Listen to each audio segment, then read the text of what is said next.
Well, I said, I think you know, apart from, like I said, the feelings you have, it's about, well, how do I can't, you know, I can't give feelings as a feedback to players. I had to give them something, and you know, the stats showed that we were very passive in the second half, even from a physical standpoint. We pride ourselves on being, you know, the fittest team, the most intense team in the comp, and you know, our physical stats nosedived to the start of the second half. So I just feel we went out there with the kind of attitude of, you know, we'll weather a bit of a storm and then finish strong and the game's over and done with, because we were so dominant in the first half. And you know, in elite sport you can't do that. You drop 1 or 2% and you're dropping off a cliff. You're not just, you know, your performance doesn't drop a little bit, you drop, you know. And you know, Brighton obviously were hurting from the first half. They had a point to prove. They're at home. The crowd will get behind them. All those kind of things. And I just don't think we handled it well. And we stopped doing the things that fundamentally are, you know, the foundation of our football. And you know, it's not me saying we weren't competitive or it looked like we didn't have any effort. There was data to back that up. That we, especially in that 20-minute spell, we just weren't running. You know, if you're not running, then everything else becomes a consequence of that. What's it been like stewing the last 2 years? Wonderful, mate. Yeah, beautiful. How Yeah. have you dealt with that? It must be frustrating as just before international break, and then you know you've got this long gap where you have. Yeah, look, it's hard, but you know what? It's not about me. So you know, that's the first thing. You've got to separate yourself from that and just, you know, as this is not about me. It's about sort of what we're trying to do to make ourselves the football team we want to be. And I think what time does give you, and you know, I'd like to think that even if it wasn't international break, the next day it gives you perspective. Like I said, you can't dismiss the first half. You can't just focus on the second half, and that's your only feedback. And you can't dismiss the 5 games we won before that either. You know, so it's all those kind of things. Time allows you to reflect a little bit better, and like I said, then it just gives you perspective to then look at, you know, how am I going to. One thing is to say, all right, I'm disappointed, I'm angry, whatever their feelings, but how am I going to help the players so the next time that happens, we deal with it better. And you know, like I said, you deal then with the facts of, you know, stuff that we think is important that we didn't do in the second half. But you know, if it is about me, I was miserable for 9 days, mate. And just finally, I mean, when you have a defeat like that, a man of that loss, an accusation that often comes whenever any team has something like that is a lack of leaders in the team. It will often be mentioned. You obviously were missing your captain, to be fair. He was back now. But I presume you don't have any concerns about the leaders within the group, or is that something that you want to see players grow? Yeah, no, I do. I think, you know, part of the feedback is to the players is that, you know, if you're feeling that happening out there, then, you know, the best way to arrest that is individuals to take action, to know what to do. Now, but the challenge with that is because people, when they talk about leaders, they think, oh, well, it's the captain. But that's where you fall into the trap, because it might be the captain that's having a bad day. Leadership can be shown by the youngest player out there. I keep saying that. Every individual has the capacity to show leadership.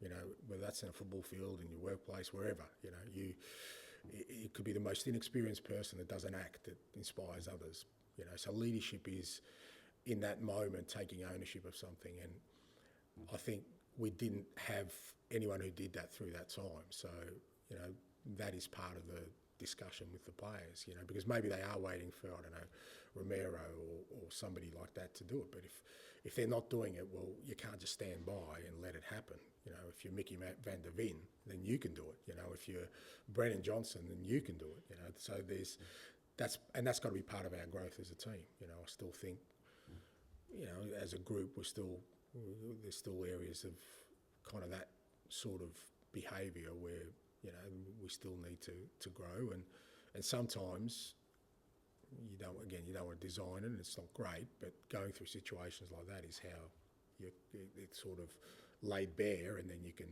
deal with it from there on. As you said there, that previous collapses before your time were irrelevant, but there is this kind of perception about Tottenham as a club that they have this soft centre. It happens to them more often than other clubs. And your predecessor, as a kind of parting shot, infamously said, "You can change the manager, but this is going to keep happening at this club." I mean, is there anything in that? Do you think? And it is part of your job still to sort of change the mentality, to change. Well, mate, if I accept that, what am I doing here? Seriously, like if I accept that this is somehow, impossible to change, well, I'm really stealing the living. Like seriously, why am I here? Like I don't believe that, and I never have. So, and if I fail to do that, the failure's on me. It's got nothing to do with the club. It's on me because I know that coming into it. I know that the club hasn't won anything for X amount of time. I know the tag on the club. I know all these things when I accept the position. So it's no good me coming in now and saying, well, yeah, I accept the position, but you know what? I can't do this. This is impossible. This club doesn't matter who the man. Well, I shouldn't have stepped into it.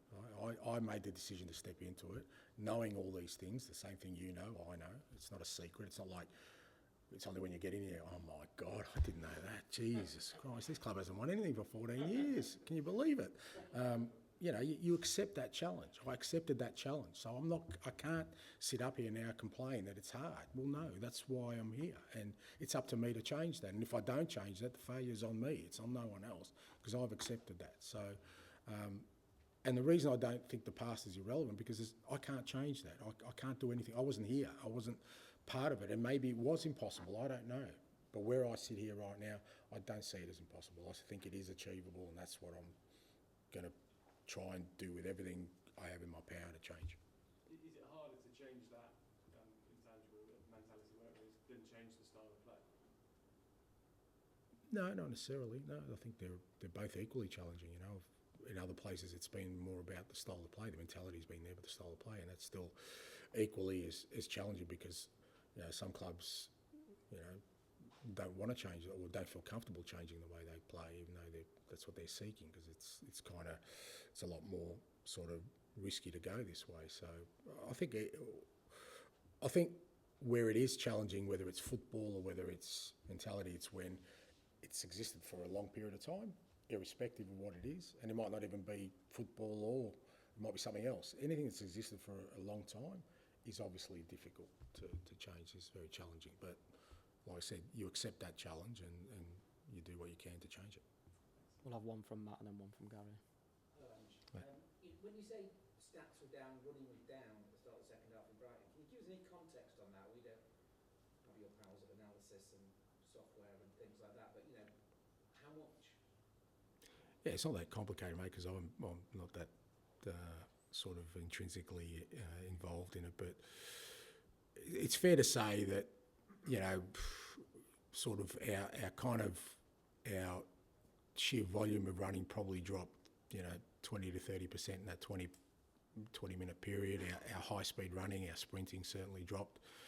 Now I saw that anecdotally because, like I said, I can tell because we're passive, right? So you can see when we're running, it means we're pressing and we're really aggressive with everything we do. When we have the ball, we're sprinting forward, and I sensed that wasn't happening. And then the data backs that up where we got really passive. So what that means is that you're kind of allowing momentum to shift to the opposition in that moment. And what you're saying is that we'll weather that momentum and then finish strong. But we're not built that way. That's not how we play. So I don't have the exact stats, mate. But when they showed me the graph, fair to say there was some pretty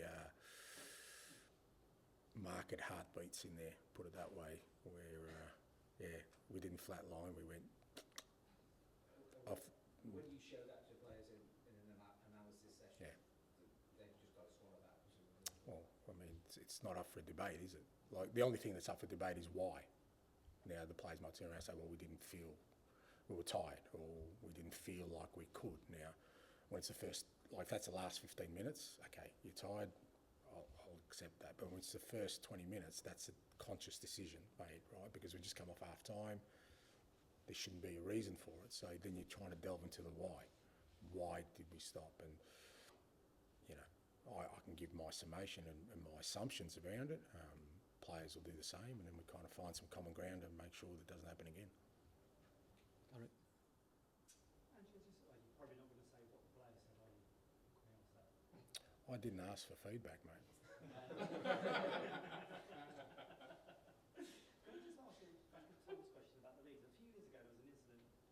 Son and Hugo had a going together where there was a mistake and they had a confrontation at half time, and they got a lot of sort of traction. But actually, it was quite a sort of a good moment in a way. It was quite positive. And Arsenal had one last year with Zinchenko and Ben White. And can you change how players are as individuals? You were talking about this, the leaders, to kind of make them more talkers and to make them more sort of vocal on the pitch, and also more their actions mean more, because obviously Arteta also makes the point that actually galvanises the crowd. It's not just your teammates; it's that whole sort of atmosphere.